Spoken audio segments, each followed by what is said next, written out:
Hello everyone, welcome to SWAYAM BHU course on Fundamentals of Economics and Financial Markets.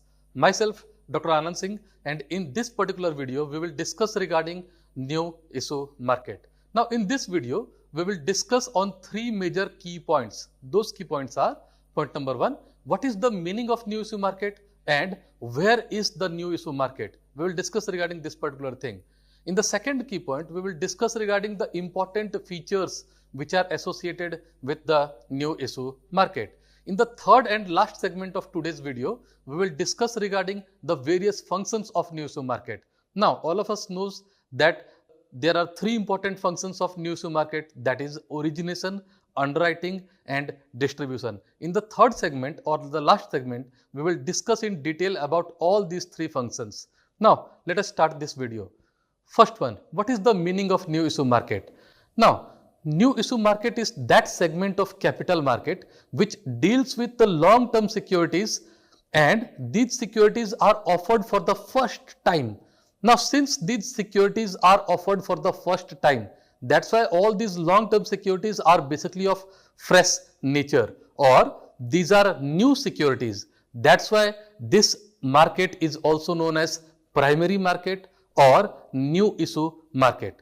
This market is also known as IPOs market or initial public offerings market, or FPOs market, that means further public offerings market or follow on public offerings market. Now, what is IPO? Basically, IPOs are those fresh securities which are offered for the first time by the unlisted companies.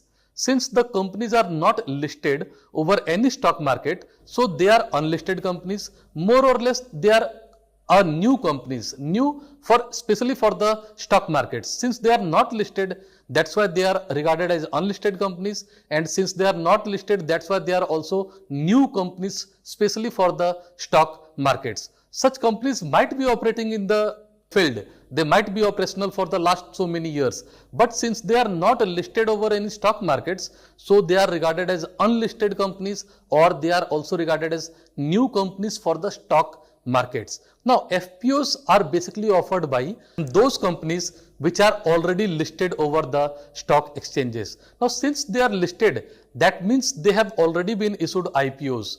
The same kind of securities have already been offered by the companies earlier. Now, out of those securities which were remaining with the companies, they are further issued by those companies, the listed companies. That's why this particular market is also regarded as FPOs market. But one thing is very clear, whether we are talking regarding IPO or whether we are talking regarding FPO, both contains new securities or both contains fresh securities. Both are a part of new issue market. Now, why new issue market is very, very important? New issue market is extremely important for the companies and also for the government, because the government and new companies or the companies, they can raise a huge amount of money from this particular market. There is a direct interaction with the borrowers of money and the lenders of money. That means there is a direct interaction between the investors of the securities and the companies itself.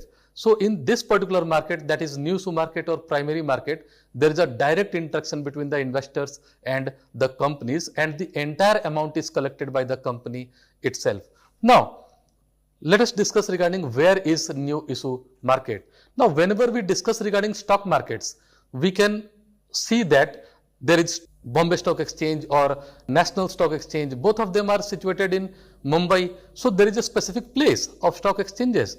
But what about new issue market? Where is the place? Where they exist? Now, whenever we discuss regarding new issue market, there is no physical existence of new issue market. Now, if there is no physical existence, that means although it is a market, but it has no physical existence. So, where does it exist? New issue market basically exists in the form of newspaper advertisements, in the form of telephonic calls, in the form of journals advertisements, in the form of magazine advertisements, in the form of emails, etc. That means there is no physical existence of new issue market, but the market exists in the form of newspaper advertisements, in the form of journal and magazines advertisements in the form of emails, etc. Now, let us move forward. Let us discuss about the important features of new issue market. What is the important feature, or what are the important features which are concerned with new issue market? Some of the important features are: point number one, new or fresh securities are basically covered under new issue market. That means this market deals with long-term securities, but all such securities are completely new or fresh securities. Now, second one, it is said that in new issue market, capital collection is basically happens in real terms, or for the companies, capital formation in real terms happens in new issue market. Now, let us discuss this important point with the help of an example, that how capital formation happens in real terms in new issue market, and how capital formation is not happens in real terms or in absolute terms or in full form or in full fledged in the stock markets. Now, let us discuss regarding one example.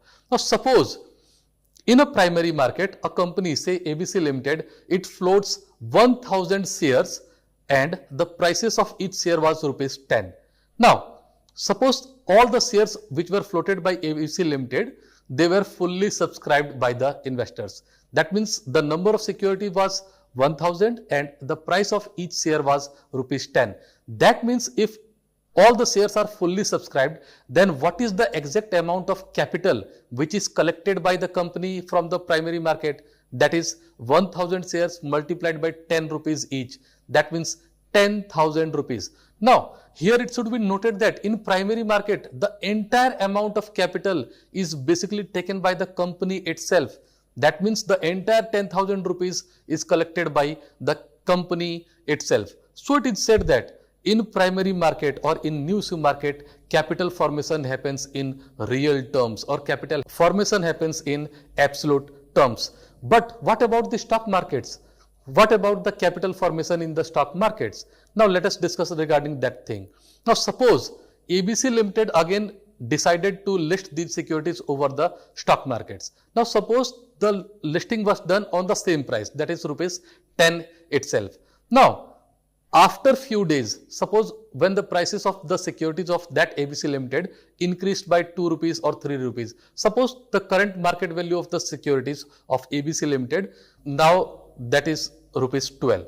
Now, suppose a investor, suppose Mr. X, he decided, he was a holder of say 100 shares and he decided to dispose his entire securities because of appreciation in the prices of the securities of ABC Limited. Now, what will Mr. X get after selling his entire securities? Now, when Mr. X will sell suppose 100 shares of rupees 12 each, then he will get 100 multiplied by 12, that is 1200 from the stock markets. But what will the company get? Now, the company is not directly getting anything here, but the company is indirectly getting, because the capital of the company, the market capitalization value of the company is appreciating. How? Because now, what was the total number of securities which was floated by the company in the market, in the primary market? That was 1000, and 1000 shares were listed over the stock markets. Now, what is the current market value of all the securities which are listed over the stock markets? That is 12. So, the market capitalization value of the company currently is 1000 shares multiplied by 12, that is 12,000. But can we say that the entire 12,000 amount was basically collected by the company from the stock market itself? No. Why? Because 10,000 was already collected by the company from the primary markets. That means merely an appreciation of rupees 2 per share, that is overall rupees 2,000 has been appreciated in the stock markets. That's why it is said that in primary market, capital happens or capital formation happens in real terms or in absolute terms. Whereas in the secondary market, capital formation does not happens in real terms. Only partial money is collected by the company. Now, let us discuss regarding the next important feature. What about the physical existence of new issue market? Now, we have already discussed, but as we know that new issue market has no physical existence. They do not physically exist anywhere. So where they exist in the form of newspaper advertisements, they exist in the form of journal magazine advertisements, they exist in the form of telephonic call, they exist in the form of pagers, they exist in the form of emails, etc. Now, next feature. New issue market comes before the secondary markets, or the new issue market comes before the stock exchanges. Now, let us discuss this point in detail. Now, suppose there are two questions. Question number one, suppose I am saying that new issue market or a company may enter new issue market without entering the stock markets. Whether this question is right or not, or what is the answer of this particular question? Yes, it is absolutely true. If a company is willing to enter the primary market or new issue market, it can enter. Whether the company is a participant in the secondary market or not, it is irrelevant. Now, question number two is whether a company can enter directly in the stock markets without entering a new issue market. Then the answer is no. It is impossible. It is not possible that a company can directly enter to the stock markets or a company can directly enter to the secondary markets without entering the primary markets. So, by analyzing both these questions, we can say that the new issue market or the primary market, it basically comes before the secondary markets. That means if a company is willing to come to the markets in order to raise long-term money from the market, then it is 100% that the company is going to float its securities for the first time in primary market, and thereafter the company may decide to go in the secondary market. Because all of us knows that listing of securities is not compulsory. So it is at the option of the company whether it is going for listing at the stock markets or not. But if a company is willing to list its securities, then it is compulsory for the company to first float its securities in the primary market. So by discussing this particular point, it is absolutely clear that new issue market comes before the secondary market. So every company will first enter into new issue market and thereafter it may decide to go into the secondary markets. Now, next important feature is who frames the guidelines, who frames the rules and regulations of the new issue market. Now, the rules and regulations or the guidelines for the primary markets, they are basically laid down by the secondary markets, or they are basically laid down by the stock exchanges itself. That means all the rules and regulations for the primary markets, they are more or less framed by the secondary markets. Yes, SEBI is also a regulatory body. SEBI frames the rules and regulations for the new issue market, but large number of rules and regulations or the guidelines, they are framed by secondary markets also. Why? Because what is the ultimate aim of all those securities which are floated by the company in the primary market? Basically, their aim is to list their securities over the stock markets on a future date. Now, since the aim of the company, whosoever is entering in the primary market, is to list its securities on a future date in the stock markets, that's why the rules and regulations for the primary market, they are basically prescribed by the secondary market itself. Now, what about the methods of flotation in the new issue market? Basically, there are four important methods of flotation of securities. Those methods are: number one, public issues; number two, rights issues; number third is private placements; and fourth one is bonus issues. Now, public issues are basically those issues which are offered by the company directly to the general public. The company basically invites the general public to subscribe its securities. Now, the second one, rights issues. Rights issues are those issues which are offered by the company to its existing shareholders so that the existing shareholders may maintain their shareholdings in the company. The third type of issue is the private placements. Private placements are such kind of offers which are made by the company to a list of sophisticated investors. Now, all these three methods of flotation or methods of issue, they basically generate fresh capital for the company. Whereas the fourth method of flotation, that is bonus issues. Now, what are bonus? Bonus are basically paid by or given by the companies out of their profit in the form of shares to their existing shareholders. Now, since the bonus issues, they do not generate any fresh capital for the company, so bonus issues, they are not considered under the methods of flotation for raising fresh capital for the companies. Now, let us move towards the new issue market functions. Now, there are three important functions of new issue market, and those three functions are: point number one, origination; function number two is underwriting; and function number third is distribution. Now, let us discuss regarding all these three functions in detail. Function number one, that is origination. Now, this function started much before the actual issues are made by the company in the primary market. That means whenever a company decides to enter the primary market, then what are the important steps that the company must fulfill before floating those fresh securities in the market? Those entire steps which are done by the company prior to the flotation of the securities in the new issue market is known as origination.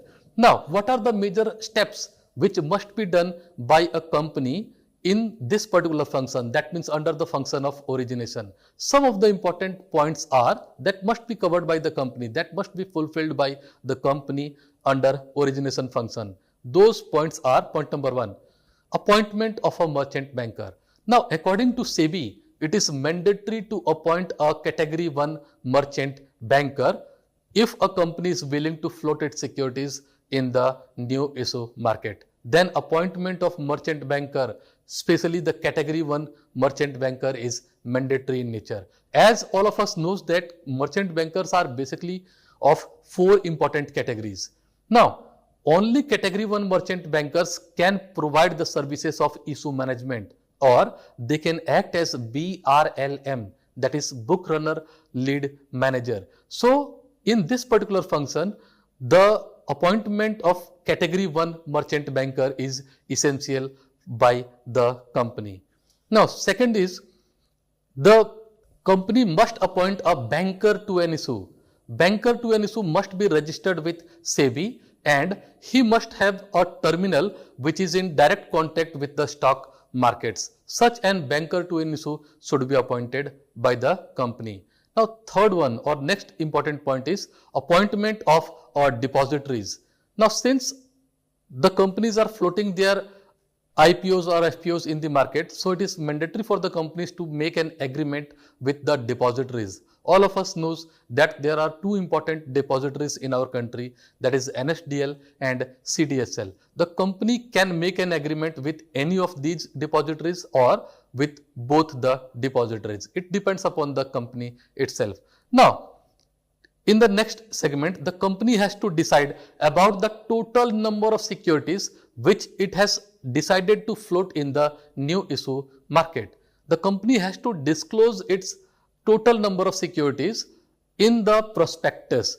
Now, the total number of securities which the company has to float in the new issue market, it may be discussed with the merchant banker. After discussing with the merchant banker, who is basically appointed to look after the or to handle the entire issues, the company can decide about the total number of securities which it has decided to float in the market. Now, the next segment is deciding about the actual time of issues, because market has different types of timing. Sometimes it is not advisable to float the new securities when the conditions are not good in the market. But what shall be the exact timing of issues? It has to be decided under the origination function. Now, for this, the company may consult the merchant banker, because the merchant bankers are the experts of the market. They may advise the company regarding the exact time or regarding the right time for the flotation of the securities. Now, the next function which is covered under origination, that is deciding about the pricing of the securities. Now, I will be discussing regarding this particular thing in detail in the next video, but let me clarify that pricing of the securities are done by adopting any one method. Basically, there are 2 important methods which are given by SEBI, and the companies are supposed to adopt any one method in order to determine the prices of their securities. Those two methods are fixed price method and book building method. Now, in order to determine the exact prices or the prices of the securities, the companies are supposed to either adopt the fixed price method or the company may go for book building method. But the company has to adopt any one of the method in order to determine the prices of its securities.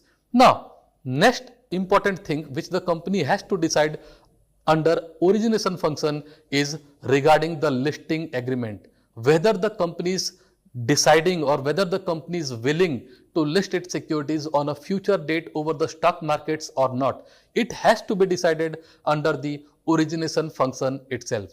Now, suppose the company is going for listing or suppose the company is not willing to list its securities over the stock market. Whatever the condition is, it has to specify it very clearly in the prospectus of the company.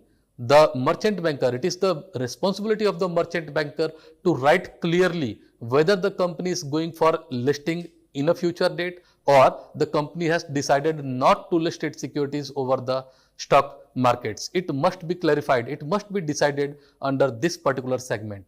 Now, it is important to specify here that according to SEBI, the entire prospectus, the entire draft prospectus or the entire offer document must be prepared by the merchant banker itself. That means although the prospectus is of the company or the prospectus contains the details, it is an written document which contains the material contents regarding the company, but entire drafting thing must be done by the merchant banker itself. That merchant banker which was appointed by the company in the first step of this origination function. So it is extremely important that the offer document or the prospectus must be drafted by the merchant banker. So all these things are basically covered under origination function. That means the company has not yet floated its securities in the market. These are some of those steps which are basically covered by the company prior to the offering of the securities in the new issue market. That means still the shares are not available for the purpose of subscription by investors. These steps are to be taken by the company prior to flotation of the securities in the new issue market. Now, the second important function is concerned with underwriting. Now, let us discuss regarding the meaning of underwriting. What is underwriting? Why it is important and whether underwriting is compulsory or not compulsory or it is optional in nature. Now, underwriting is basically a kind of financial service which gives the guarantee regarding the success of an issue. That means the underwriters, they basically provides a kind of financial services and under that particular service, they gives the guarantee regarding the success of an issue to the issuing companies. That means after taking the services of underwriters, the companies can be assured regarding the success of an issue. So their services are extremely important. But although the services of underwriters are extremely important, but whether underwriting or whether this particular service is compulsory in nature? No. According to the SEBI guidelines, appointment of underwriters is not mandatory in nature. The company may appoint an underwriter, the company may not appoint an underwriter. It purely depends upon the company itself that whether it is going to appoint an underwriter or not.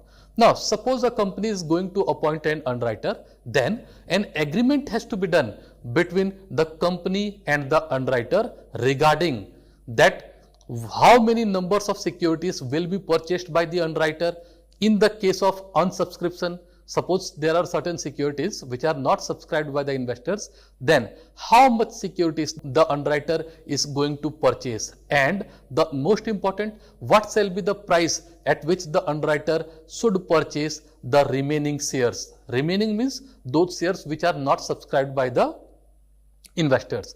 Now, let us discuss this important thing with the help of an example. Now, suppose a company offered 1000 shares of rupees 10 each in the new issue market. Now, all of us knows that it is compulsory or as per the SEBI guidelines, it is compulsory that at least 90% of the securities must be subscribed by the investors. Then only those issues shall be regarded as a successful issues. Otherwise, the entire process shall be void. Now, suppose out of the 1000 shares, only 700 shares were subscribed by the investors at the rate of rupees 10. Now, in order to make this particular issue a successful one, at least 900 shares must have been subscribed. But what was the actual amount of shares which were subscribed? That is 700. That means success of issue will happen if either 900 securities are subscribed or more than 900 shares are subscribed by the investors. Now, suppose the company has appointed an underwriter. Now, in this condition, it will be compulsory for the underwriter either to purchase or either to purchase 200, a minimum of 200 shares at any specified rate. Specified rate here means basically any rate which is less than 10 rupees. Why? Because initially the securities were offered at rupees 10. Now, whenever underwriters basically makes an agreement, they basically becomes ready to purchase the securities at a specific price which is less than the issued price. So, in this case, the underwriter will purchase either 200 shares at a specified rate in order to make it a successful, because when underwriter will purchase 200 shares and already 700 shares were subscribed by the investor, so overall tally will 900 shares, that means 90% of 1000 shares. So, this particular issue will become successful. And the second option is, suppose the underwriter has agreed or it has make an agreement with the company to subscribe the entire or all those shares which are not subscribed by the investor. Then in that condition, the underwriter will have to purchase all the remaining shares. That means 300 shares, because 700 shares were subscribed by the investors. So the remaining 300 shares at a specified price will be subscribed by the underwriter. So it depends upon the underwriter what they are purchasing from the markets. But one thing is very clear, underwriter's role is to give the guarantee regarding the success of an issue. Now, let us discuss regarding some of the points which are concerned with underwriters. I have already stated that appointment of underwriter is not mandatory in nature. It depends upon the company itself. Now, for a single issue, one or more than one underwriter may be appointed. Suppose a company is willing to appoint underwriters, then it can appoint one underwriter or more than one underwriter for a single issue. There is no boundation regarding the number of underwriters to be appointed by the company. But yes, it is not mandatory. The company can't, or the company may decide not to appoint any underwriter. But if it is willing to appoint underwriters, then there is no restriction upon the number of underwriters. How many underwriters it is basically going to appoint. There is no boundation upon that. Now, merchant bankers are also eligible to give the services regarding to underwriters, because all the category, basically there are 4 kinds of merchant bankers or 4 categories of merchant banker. Category 1 can provide each and every facility regarding the financial services. Category 1, 2, 3, all these 3 categories can provide the services of underwriting. Only category 4 merchant bankers, they are not eligible to render the services of underwriting. Now, for rendering their services, the underwriters basically charges a commission, and that commission is known as underwriting commission. Now, let us discuss regarding the last segment of today's video, that is distribution function. Now, under this particular function, or this particular function is concerned with the allocation of securities to all those investors whom shares have been allocated, or to whom company is going to allocate the shares. Now, distribution function is also handled by the merchant bankers, and distribution may be done in the following manners. Distribution may be done in full allotment basis. That means whosoever has applied, full allotment may be given to those investors. Distribution may be done on a partial allotment, and distribution may be done on a pro rata allotment basis. Finally, under this particular function, that is distribution function, share certificates within a specified time are allocated or issued in the name of the investors. Now, in the next video, I will be discussing with all of you regarding the pricing of securities. In that video, the major key points will be point number 1, how pricing was done prior to the establishment of SEBI. Point number 2, how SEBI came into existence or why government felt it necessary to establish SEBI. Then point number 3, what is the meaning of free pricing era. Then we will discuss regarding what is the meaning of fixed price method. Then we will also discuss regarding what is the meaning of book building method, and in the final segment of that video we will discuss regarding the important key timelines which are concerned with the pricing of securities. So very thanks for watching this video.